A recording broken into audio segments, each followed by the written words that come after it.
Check out my Twitch. I live stream every Thursday, Friday, Saturday as much as I can, and I will also be doing a live stream for the day 1 clear of the raid.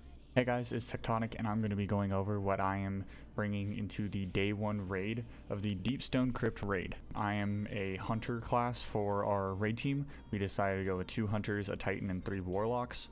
I'll be a top tree Night Stalker with Vortex Nades and Gambler's Dodge, so that way I get my melee ability back and I can have smokes more often. And I'll be using Strafe Jump because I am more used to Strafe Jump than Triple Jump, as I am a PvP main or player. I'm gonna, on my armor, I am running Submachine Gun Ammo Finder with Machine Gun Ammo Finder and Shield Break Charge. With Shield Break Charge, becoming charged by light by breaking a combatant shield with matching energy type, I will get a charge of light, and I am running a rainbow for the first portion, or right as I get into the raid, so that way I'll always be charged with light. On my gauntlets, I will be running Bolstering Detonation. Grants class ability energy when you damage a combatant with a grenade. So with a grenade, I'll be getting my dodge back, I'll be going invis a lot more, and that will keep me alive and in the fight longer. I'll have machine gun loader, so that way I can just reload Xenophage a lot faster. I have global reach, where Warmind cells can be created with a 7 Seraph weapon. On my chest piece, I'm going to be using Concussive Dampener. It helps with captains in any form of high add using any form of area of effect damage, and this will help with also boss fights. I'm going to be using Sniper Damage Resistance because Vandals are known for always having snipers, and I am worried about distance with them. Protective Light. While charged with light, you gain significant damage resistance against combatants when your shields are destroyed. This is huge. It will keep you alive. You almost take no damage when you have 2 stacks and it gets consumed. This will keep you alive a lot of the time.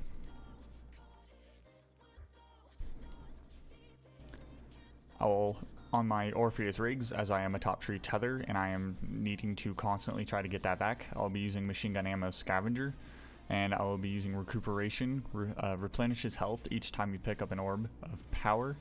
With this, because I am using tether, I will be able to constantly regen my own health, because if I tether a group of ads, that's 4 orbs, I can get a free health. I'll also be using Wrath of Rasputin, where Solar Splash damage final blows have a chance to create Warmind cells. On my cloak, I just have Berserker, where when your super ends, you gain a temporary bonus to weapon damage. The duration and strength of this bonus increases based on the number of combatants you defeated with your super. So I'm going to launch my tether out, hit somebody with it possibly, and then my team is going to focus all the ads in it, and then after that I'll be having bonus damage with all my weapons.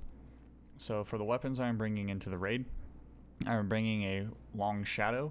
I'll be bringing a Witherhoard and Izanagi. Witherhoard is for ad clear possibly. Izanagi's Burden is for a alternate DPS weapon.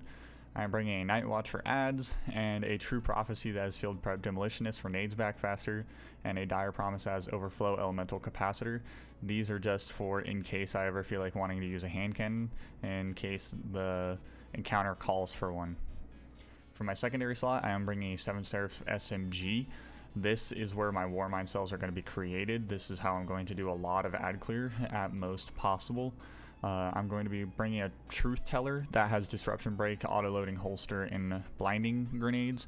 This way I can blind ads, I can keep them subsided off to the side, it'll auto-reload while I use my primary, and it has Disruption Break to where I can do more kinetic damage by breaking the shield of the combatant. I'll be using the 7 Seraph CQC shotgun, where it has Vorpal on it in case there is any form of boss where we are deciding to use shotgun damage to kill it. I am bringing the Adored Sniper Rifle. It is just there for secondary DPS. It is not for main DPS. This is most likely going to be used for majors if I ever feel like swapping to a secondary sniper. I am bringing the Ancient Gospel hand cannon, so that way I have a secondary hand cannon, slide shot, kill clip. I'll be able to just slide along the ground, get my mag back, and then this will be able to kill ads really easily with kill clip. I'm bringing a Gnawing Hunger with auto-loading holster and swashbuckler. That way if I ever pull out my Witherhoard, I can shoot it, it'll be reloaded. I can start stacking extra damage with it with swash. This fusion is just for infusion fuel, so that way if I can get an upgrade module before the raid, I will be infusing this into anything that I feel extra like bringing. I am bringing a Stars and Shadow Pulse Rifle that has Field Prep Dragonfly. I can stay crouched behind objects and I can use Dragonfly to cause AoE damage. I am bringing Xenophage, and this is where Wrath of Rasputin comes in. Xenophage, I'll be able to make Warmind cells to where I can clear ads a lot more effectively, and I will be able to constantly just make Warmind cells by swapping back and forth. I'm bringing 1k or 1000 voices in case we need burst damage on a boss. I'm bringing the Falling Guillotine in case we decide to sword a boss. For boss damage, most likely, I'll be using Whisper of the Worm in case we ever feel like there is a boss that we decided we need to snipe to kill. And I am bringing Anarchy for also boss damage as well. This Tomorrow's Answer is just so that way I have something extra for DPS output that is not a sword, so that way I can stay at range and not have to worry about being up close and personal and trying to kill ads. And this World Line is for hunter skating, for if we're ever at a point where we have to run really quickly to try and get to the end, to try and get a checkpoint. I'll throw on Stasis subclass really quickly and I will launch myself, so that way I can try to get us to the end and get us to the next checkpoint without us all being wiped because we can't make it due to mobility. This is our roster for the first day 1 clear. I am hugely thankful for these guys for letting me join as a last minute addition, and I hopefully will be able to get the first 24-hour emblem with them. Thank you for checking out the video, and hopefully I can catch you in the Crucible. Peace.